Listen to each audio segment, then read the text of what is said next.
Hi folks, you're with Tacitus today, your pushback channel, and thank you for joining this radio live stream. In this essay, I'd like to talk about how any economy can remain in reasonable harmony, economic harmony, and from that social harmony, if the prices of the goods and services reflect the purchasing power, the inherent wealth of the citizenry. So it becomes each nation becomes a sort of a form of microcosm, I guess, where they're able to concentrate on what they can do best, sell all their goods and services internationally if they want to. But internally, the cost of living, the cost of food at the local store, the cost of buying a house, the cost of everything reflects the purchasing power and the wealth of the local citizenry. But once you let outside buyers come in, then the natural forces of organic forces of supply and demand all fall to pieces, which is happening all across the Western world at the moment, and we're seeing the effects of that. And in the case of Australia, and this will be, again, could apply to any Western country, there's vast amounts of offshore money that's coming into the country, in this case Australia, to buy private property, private residential real estate. It's different if they buy up office property, because then you get the big corporations competing, and that's one thing.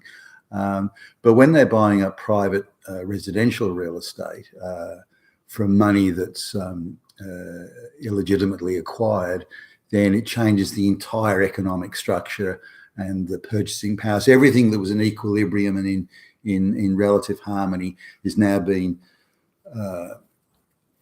fallen apart, gone to pieces, no longer in harmony, call it what you will. And residential real estate's a good example of that. It's being assaulted from a couple of angles, but one of them is again, this offshore money. Now, us we're having a social gathering with some people we know, and one of them mentioned something about it. So I got online and did some research and found that in this particular suburb, and in one particular street I concentrated on, but this particular suburb in Sydney, the price of real estate 9 years ago was around $1.1 million per house. Now, it tended to be sort of older houses, built in the 1920s, 1930s, that sort of thing. So 1.1 million. But today, 9 years later, those same houses are just shy of 5 million, 4.98 million, that sort of thing. So it's an incredible 460 odd percent appreciation of residential real estate in 9 years, for fuck's sake. So doing some further research and looking at the houses that have sold over the last few years, and seeing that every single one of them has been sold to Chinese. And it's very much the Chinese scam model. So the offshore money comes in, they buy up the place. And they don't care what they pay for it, because it's not like money they've had to earn and sweat blood for and pay tax on, that they're going to raise their family in, and that they've got to pay off from a limited sort of income. It's nothing like that. Just money comes in massive waves, and they can pay whatever they want, because it's in effect money laundering.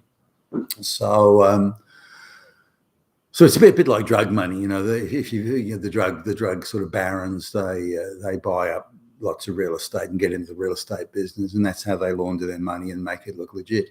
And this is not necessarily drug money, but this is the same sort of, conceptually at least, the same sort of thing. So having a look at that, and it's the same model. What they do is they buy it, the offshore investor buys it, and they then populate it with a whole bunch of Chinese peasants. Now I speak passable Chinese, so I'm a bit rusty now, but so I can listen to how they talk, and I can pretty much work out where they come from, give or take.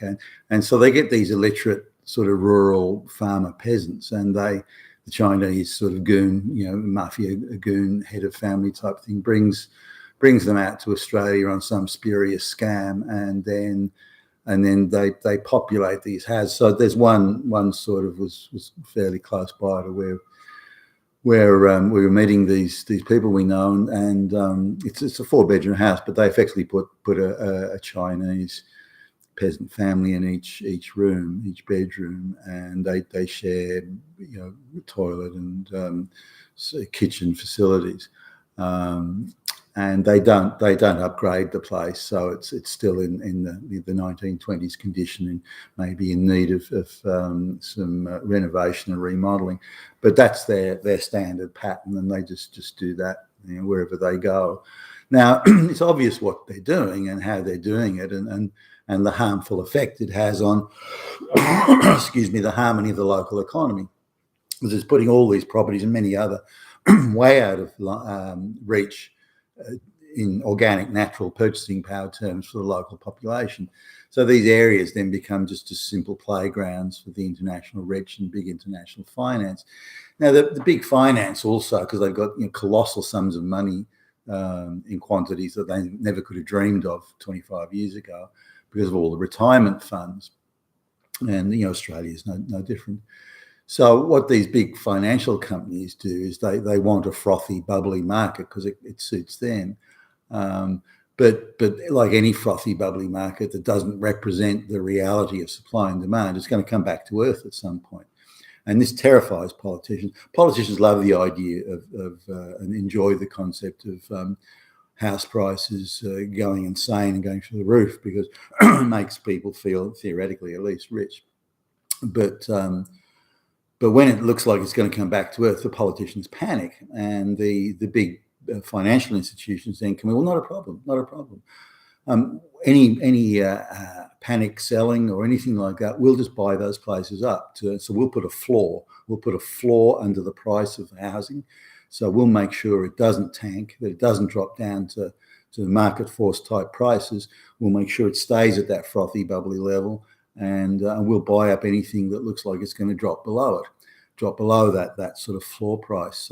So that there'll be no panic buying, there'll be no collapse of the economy, there'll be no, and it's in the interest of the banks to do this. They don't want situations where they loan 95% on a house that suddenly is worth a half or a third of what the purchaser paid for it, because then that the banks have got a problem at that point. So it's in the interest of the financial types to make sure market forces do not apply anywhere across the residential, particularly the residential real estate market. So politicians readily and happily accept that. But what that means is it's a pact with the devil, because this means that there are entire suburbs now that are owned by big finance. They're not mums and dads buying places to raise their kids or anything like that, far from it. So it keeps prices artificially high and gives a lot of incentive to push these artificially high prices even higher again. But the main point of it is that it completely bypasses, if not completely eradicates, all notions of supply and demand, purchasing power, and so on. So once you allow this thing to start, it takes a lot of work, all this offshore money coming in, all the big finance playing in the residential real estate game, which was meant to be a place for people to live and again, get married and have their kids and all this sort of stuff. It's now no longer that. It's the entire residential real estate sector in the West has become a plaything of offshore investors and big finance. And maybe no one ever intended it to exactly turn out that way, but as one error and one oversight, excuse me, there's one error and one oversight and one sort of lunge for a quick fix on something. When you put all those things together, it means that they stagger from one disaster to the next, just kicking the can down the road, which could be a metaphor for Western economies generally at the moment. But I just wanted to highlight that, just because it staggered me. 450-something% appreciation on residential real estate in 9 years. I mean, fuck. So, and it's not the only sort of place around Sydney, and Sydney is probably more frothier and more bubbly than any of the other cities. But just having a look at that, it was utterly ridiculous that an unimproved house, if it had been completely remodeled and lavish swimming pool, another story put on it with the gold taps and all the business, you go, okay, well, it's worth more than it clearly was, but this is no improvement at all, none whatsoever, and it's still going up by, as I say, 450+%. So this is something that the Western, if we're going to restore purchasing power, quality of life and living standards to the Western population, this is a matter that urgently requires that the government addresses it and stops the offshore money flowing in. But I don't think they will. The Western politicians, and certainly in Australia, they've done very, very well out of this. The big banks, big finance, they broker deals with cashed up Chinese buyers that buy up houses, the properties that the politicians have bought. And it's now the main source of income for probably every politician in Australia. The main source of income is property investment. And the only reason it pays so handsomely is because of this offshore money laundering buying from places like China, but also, you know, the Indian Brahmins and that sort of thing. So I think our politicians in the West generally will want this to stay in place, and if it hurts the plebeians, just the mums and dads in the street, well, too fucking bad. That's what the our globalist-controlled, globalist-owned politicians think, I believe, and here's an example of how that property investment thing works in real life. You've been attached to us today at your Pushback channel. Thank you for listening.